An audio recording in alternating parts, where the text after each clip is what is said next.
to the republic for which it stands, one nation, under God, indivisible, with liberty and justice for all. Guns, self-defense, concealed carry. This is the Patriot Defense Podcast. From the war room in Idaho's high desert, here's your host, Todd Echols. And we are back once again. It is actually a Tuesday morning, and I am tucked away in the war room somewhere in the high desert of southern Idaho.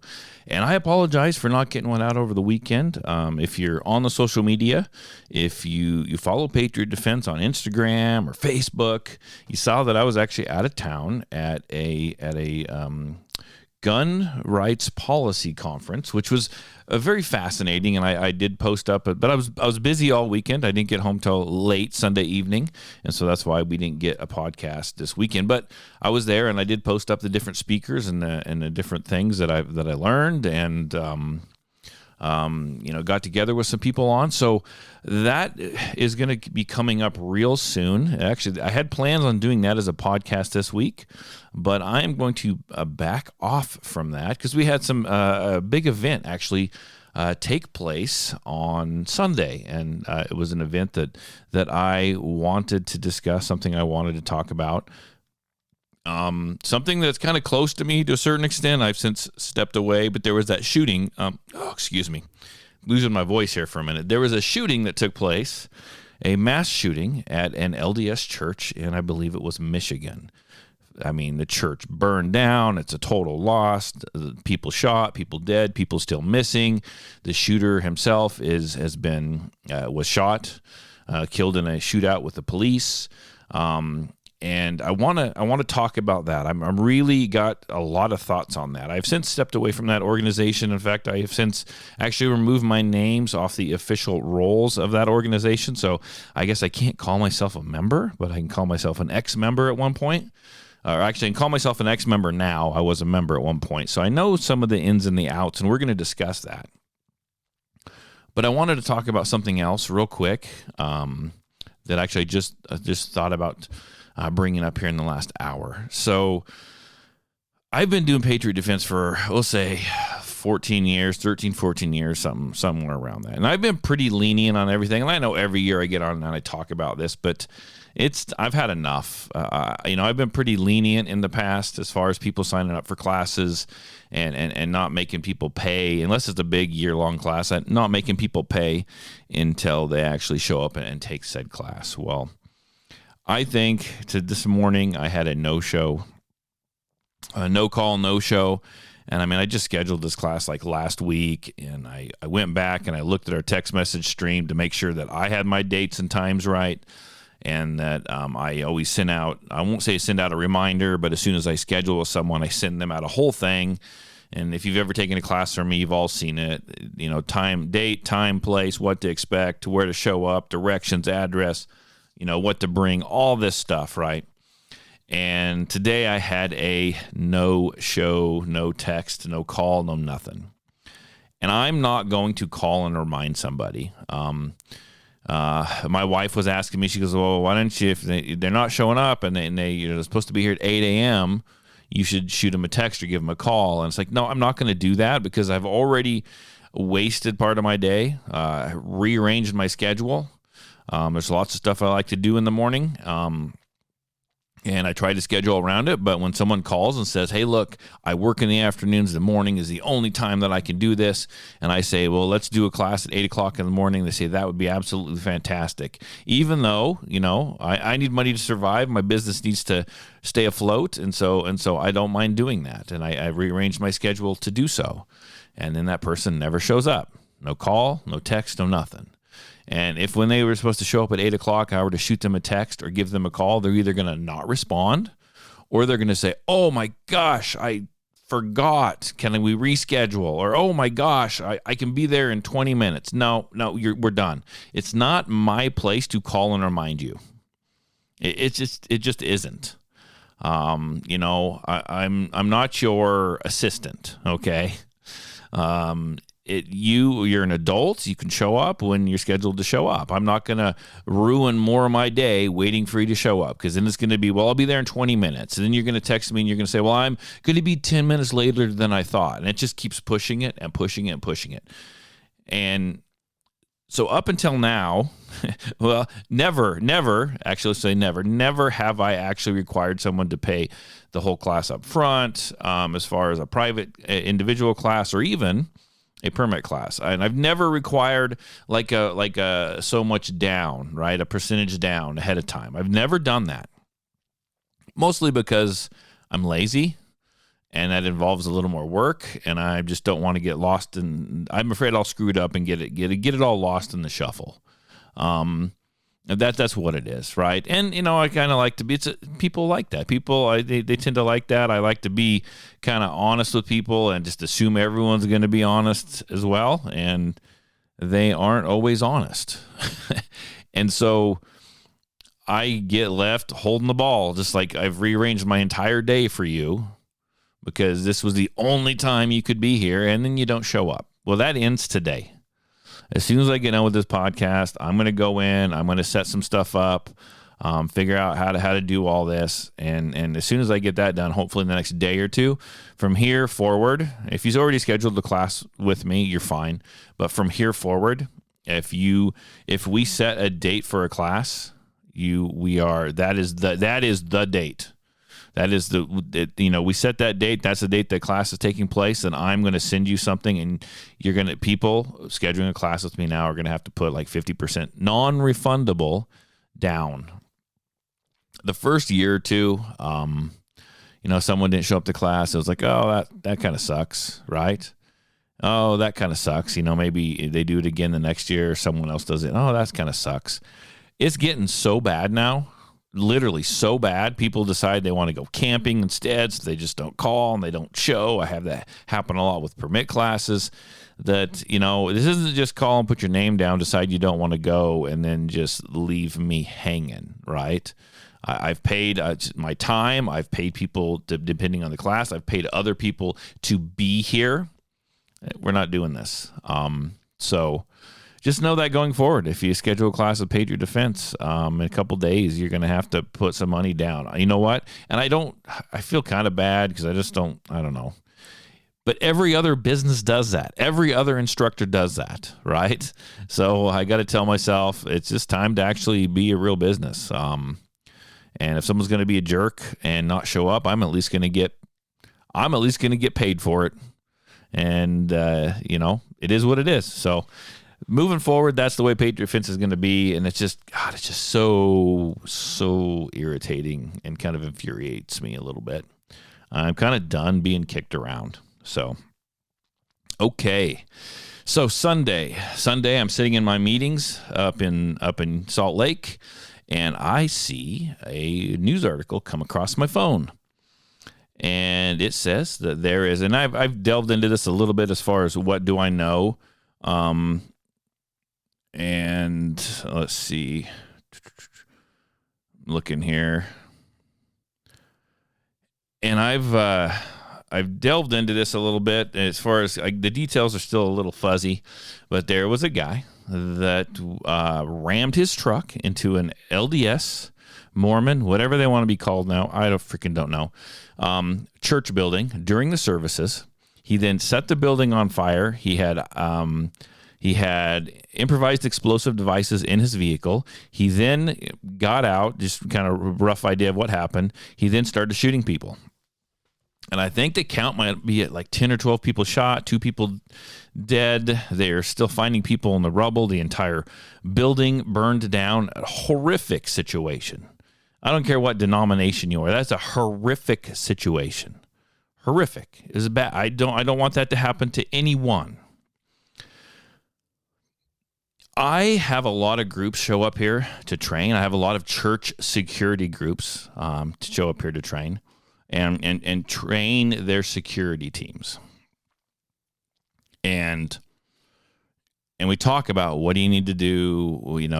What's your security team do? You stand by the doors? Do you greet people? Do you have armed people in the congregation? Do you allow people to carry? Some people don't allow all the the parishioners of that church to actually carry a firearm. But they have a security team in place. They have something. Some allow anyone they want to carry as long as they've taken some training. Like, it is what it is. Everyone's got their different ways. Well, I'm going to look here. Let me see. Let me look. Where is... I saved some information. I looked up some information. Okay, so I know for a fact that the LDS Church, because I was once a part of it, they do not allow people to carry weapons. Now, I'm going to read some information that I found here, okay? So essentially, when this shooter showed up, unless someone was breaking the rules, unless there was a law enforcement person there, which I don't believe, I haven't heard that there was. Then maybe there was. I haven't heard that there was. There was literally no one with a firearm, no one in that building to be able to defend themselves. So this is what I have found online, because I wanted to get my dates and stuff correct. Okay, I remember when this took place because I talked about it on my radio show. The Church of Jesus Christ of Latter-day Saints prohibits carrying lethal weapons, including guns, on its properties, including during church services. The policy was updated and clarified in 2019, states that lethal weapons on church property, concealed or otherwise, is prohibited. Prohibited. Okay, here's a key detail we need to look at. It says it's a prohibition to carry weapons on the property, not just inappropriate, but a prohibition. The 2019 policy changed the language from describing weapons on church property as inappropriate to explicitly saying that they are prohibited, except for law enforcement. The rule includes an exception for current authorized law enforcement officers. The rationale behind this was the church stated that its reasoning by explaining that churches are dedicated for the worship of God and as havens from the cares and the concerns of the world. Okay, someone on Sunday brought the cares and the concerns of the world into that building in Michigan. Nothing stopped him. And I don't want to get super religious because it's going to sound, I mean, I want to, but I'm going to try not to, but it might bleed over a little bit. Why would they prohibited the congregation, the people of the church, the people in that building from carrying weapons to church? They prohibited it. Not just recommended that they didn't, but prohibited. Now, if you are a member, if you know anything about the church, I mean, you could call me wrong, but I know I'm not wrong. I guarantee you that most of those people are going to follow exactly what the church says, because that ruling came down from the, quote, church headquarters, which essentially probably came from the prophet, and came down through the leaders, the stake president, the bishop, into the local level. People are going to look at that, and they're going to say that was from God. That was from God, because in that religion, they believe that those people they speak for God. They don't speak for God, but God speaks through them to the members, okay? Some people may have, I've heard some people saying, I'll just carry anyway. Well, let's think about this. If this came from above, so do you really believe in your church that if that person speaks, God speaks to that person, right? What he says is from God, and that comes down the chain. When you're in the church and you go and you want to go to the temple and you want to be a good member without getting too murky into details, they ask you different questions. You have an interview process, and one of those questions along the way is, do you support the leaders of the church? And everyone wants to say yes, because they want to be a good, upstanding member of the church. So if you lie, you lying's not good, right? But most people are going to say yes, because they are going to listen to what they say, because that was from God. Okay, that came down from God through the prophet, through the bishop, through the stake president, and they're going to do what they're told. And then I got two points here, and this is just me being a little petty. If you carry anyway, and you say that you do support them, and you're going against what they say, you don't support them. So really, you're not a good Mormon at that point. But let's back up. Let's back up a little bit. They stated that the weapons were prohibited. The church doesn't even, as far as I know, the church doesn't even really have security teams put together. There's no security at the building as far as people watching for bad things like this to happen, right? There's doors on either side of the building. They're always open. Trust me, I spent 40 plus years going to a church building, and those church buildings are all pretty much close to the same, okay? So they came and said that those weapons were prohibited there. Well, God wasn't there to save you, right? Why did they say that? Because that building, we keep the worldly things out of it. Well, the worldly things came to visit you, and you had no way to defend yourself. The worldly thing came to visit you, started your building on fire, rammed their truck through your chapel when it was full of people, pulled out a firearm, and started shooting people. The world came to visit you. Why did that happen? If you're not allowed protection, then God should be protecting you while you're in that building. Guarantee the prophet of the church runs around with armed security. And if you don't agree with me, just do a quick Google. It says the LDS prophet and other senior church leaders have armed security, often described as bodyguards or security team, especially when traveling or out at public events. While not always visible, the security details are drawn from experienced personnel and is a known practice for protecting the church's top leadership. They have armed security. The upper ranks have armed security. You, the lowly churchgoer, do not. In fact, they don't even want you to carry guns for yourself to protect yourself. Right? That reminds me, and I know I've done a podcast like this before. That reminds me quite a bit of the government, like the government. That is the government. That is the government model. We talk about it all the time. I talk about it all the time on here. I talk about it on my radio show. If you know me, I've probably discussed it with you. The elite will have what? Guns. The elite do not want you to have firearms. They want to take the guns from you. It's not that they don't like guns. They don't like you having guns. So they take the guns from you, but they still have them. They either carry them themselves or what? They have armed security. They have armed bodyguards, an armed detail of people around them protecting them because they are the elite and they are worth that. But you, right here, you go to church in that little building over there. Don't carry your guns. We prohibit it. It is a building. We keep the worldly things out. God will protect you in that building. The same should go for them, right? Do they really believe what they say? Because the same should go for the higher ups, right? Worldly things. So guns can only come into that building or come into a church-owned property when the prophet or the upper level are there, right? They're the only ones worth that security. The church could fund security, whether it be people in the ward, people in the building, or they could hire a security. The church can afford security for these buildings. The church itself, as of 2024, independent financial review thing, whatever, have an estimated, the church is worth an estimated $293 billion. Let me say that again. $293 billion.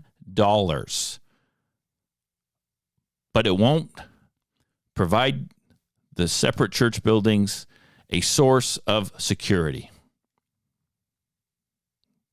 That is wildly crazy to me. That is insane. That is insane to me.